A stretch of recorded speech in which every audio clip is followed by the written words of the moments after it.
Assalamualaikum warahmatullahi wabarakatuh. Perkenalkan, nama saya Krisna.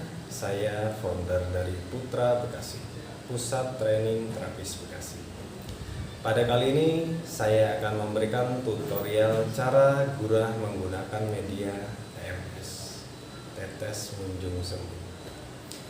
Pada umumnya, gurah itu memasukkan ramuan gurah ke dalam lubang hidung dan mulut.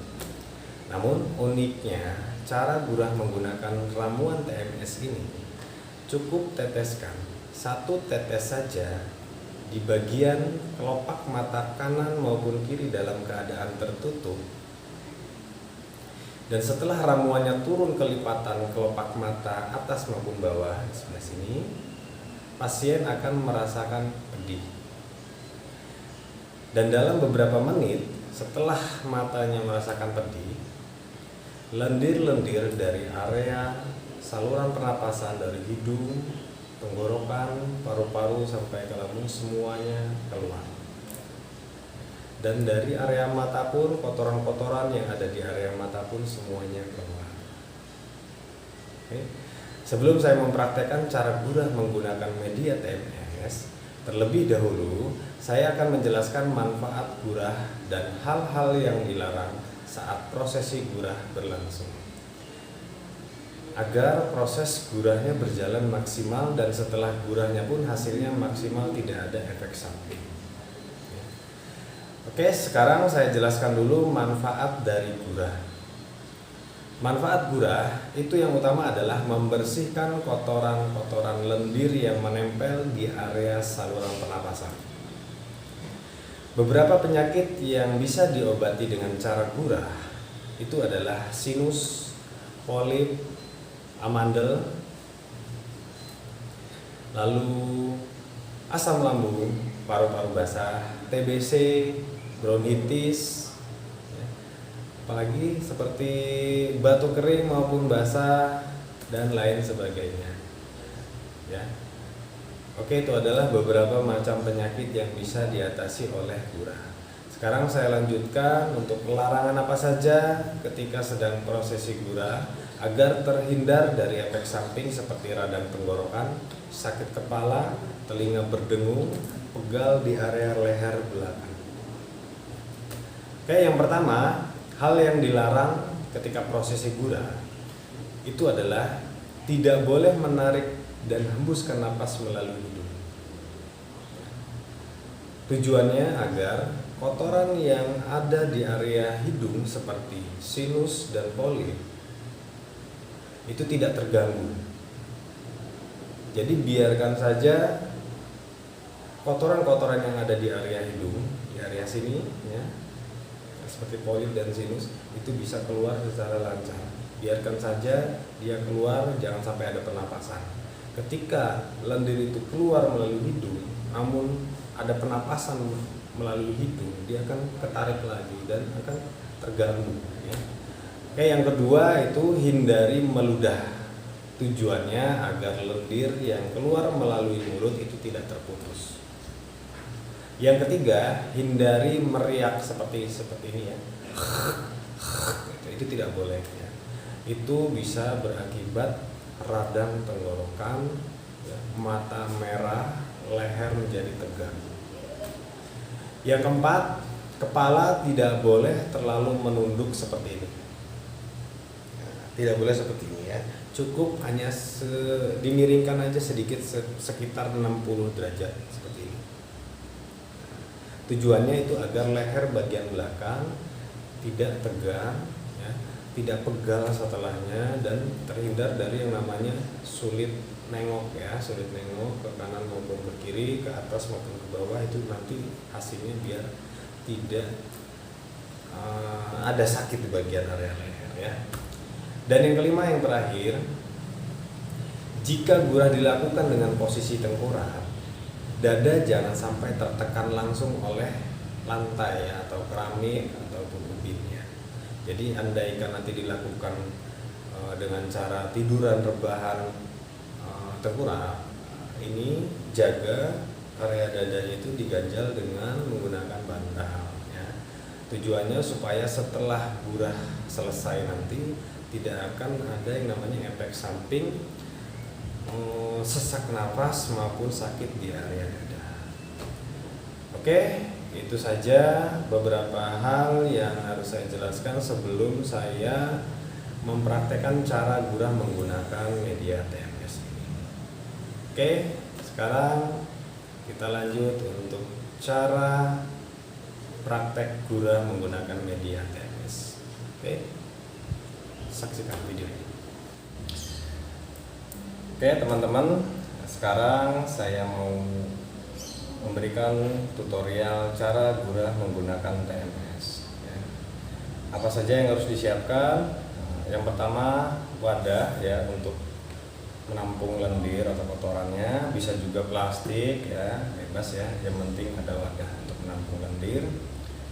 Yang kedua, ramuan TMS ini, dan yang ketiga ada senderan. Jadi ketika dilakukan dengan cara posisi duduk, ada senderan, bisa kursi seperti ini ataupun senderan seperti ini, atau misalkan jika di rumah cari tempat duduk lah yang kira-kira tingginya itu sebahu,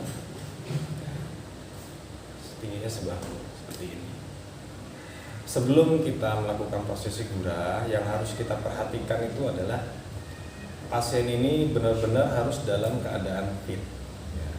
Jika dalam keadaan sakit, kalau bisa jangan dulu ya, karena pasti nanti setelahnya itu akan merasakan lemas dan tegang.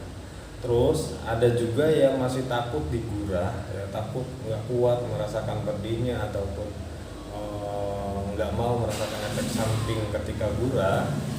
Nah, itu kalau bisa jangan langsung digurah, tenangkan dulu pasiennya dengan cara direlaksasi dulu di area kepalanya. Di area sini bisa dipijit-pijit seperti ini, bisa dipijit-pijit seperti ini. Bagian depannya dibikin rileks-rileks dulu supaya lentur ya rasa sarafnya.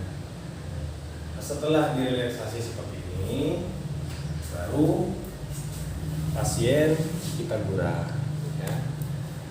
Oke, cara duduknya bisa dengan cara duduk simpuh, bisa juga dengan duduk sila, ataupun kakinya diselonjorkan juga bisa. Senyamannya pasien saja. Yang penting yang harus dijaga itu adalah kepala, jangan sampai menunduk full gitu, jangan sampai itu akan terjadi ketegangan di sini. Setelahnya itu akan merasakan pegal dan sakit di area tekuk leher bagian belakang. Ya. Oke, kita mulai saja. Kang, berarti posisi sekarang ada kesana dulu ya. Jangan dulu, nanti saya teteskan dulu, baru nanti setelah diteteskan akan menghadap ke sini ya, langsung bersiap-siap proses bulatnya. Ya. Ini ember kita taruh di sini. Ya. Sekarang saya teteskan dulu, gimana sih cara netesinnya?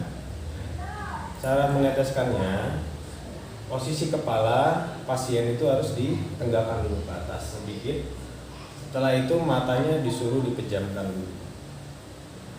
Setelah dipejamkan, ambil ramuannya,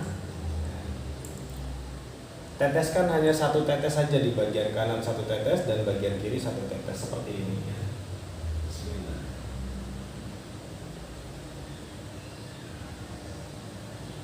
Cukup satu tetes, dia akan turun ke bawah kelipatan. Baru setelah itu suruh mengedipkan mata, maka akan ada ramuan TMS ini yang masuk sedikit ke dalam, dan pasien ini akan merasakan pedih. Setelah pasien merasakan pedih, pasien menghadap ke sini, ya, bersandar di sini. Ini, dekatkan embernya, lalu kepalanya bukan itu supaya tidak pegal ya. Lalu suruh pasien untuk membuka mulutnya lebar-lebar dan bernapas hanya melalui mulut. Hembuskan napas dan tarik napas hanya melalui mulut. Contohnya seperti ini.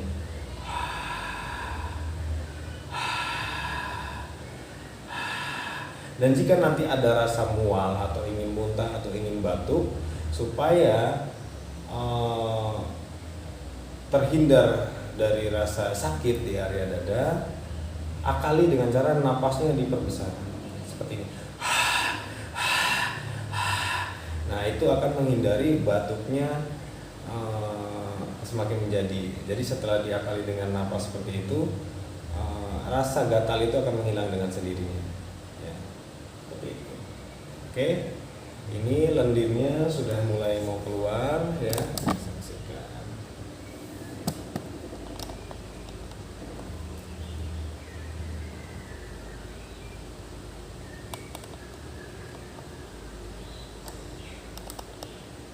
Oke, lendirnya sudah mulai keluar. Dan nanti perintahkan ke pasien ya, setiap 5 menit sekali suruh pasien untuk membuka matanya, meskipun pedih tetap buka matanya. Tujuannya itu untuk mengeluarkan lendir-lendir yang ada di area kelopak bagian bawah, supaya tidak bengkak di area kelopak mata bagian bawahnya ya. Dibuka matanya supaya keluar ya, keluar kotoran. Terus agar prosesi gurah ini cepat ya, usahakan sering matanya itu dalam prosesi gurah ini dikedut-kedutkan seperti ini. Nah, seperti itu. Rasanya memang pedih, namun itu akan mempercepat kotoran yang ada di area pernapasan itu cepat keluar. Dan proses gurahnya juga akan lebih cepat daripada yang jarang dikedutkan. Untuk prosesi gurah menggunakan media TMS ini ya, itu paling lama 1 jam lebih ya, dan paling cepat kalau bisa sering dikedutkan matanya itu paling lama juga 1/2 jam. Rasa pedih di matanya ketika dibuka atau dikedutkan itu sekitar 5-10 menit. Setelah 10 menit berlangsung, 10 menit ke atasnya itu hanya akan merasakan pedih ketika hanya dibuka saja, tapi tidak akan merasakan sakit atau saraf tertarik ya, seperti itu.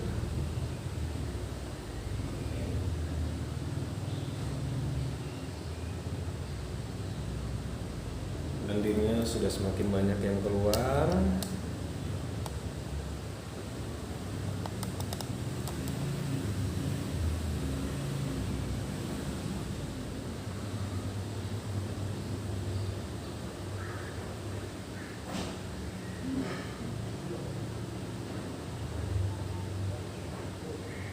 Ketika pasien merasakan pegal, bantu dengan memijat area pundaknya seperti ini. Tujuannya supaya tidak tegang.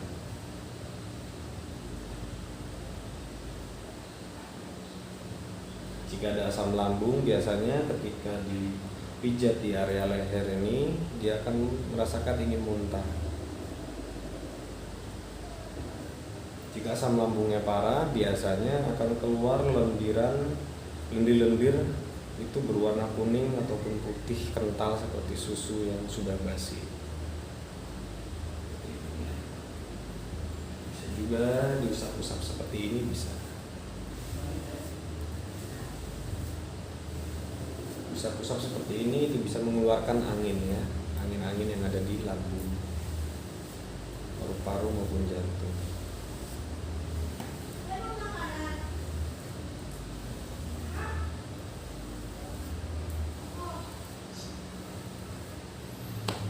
Oke, cukup segitu saja dari saya. Dan setelah prosesi gurah ini selesai, ciri-cirinya itu adalah matanya sudah bisa dibuka ya. Matanya sudah dibuka itu berarti prosesi gurah sudah selesai. Dan pasien boleh untuk membersihkan kotoran-kotoran yang masih tersisa di area hidung dan di area mulut. Dan untuk membersihkan kotoran-kotoran yang masih tersisa di area hidung, jangan sampai dipaksa seperti ini. Tidak boleh ya. Pelan-pelan tekan satu hidung, tutup satu hidung ya, lalu buang pelan-pelan. Pelan-pelan. seperti itu. Tujuannya supaya nanti telinga itu tidak berdengung sebenarnya. Jangan dipaksa ya. Oke, cukup seperti itu saja dari saya. Semoga bermanfaat, dan yang ingin belajar serta ingin membeli ramuan gurah saya, nanti akan saya berikan link toko Shopee saya ya. Terima kasih. Wassalamualaikum warahmatullahi wabarakatuh.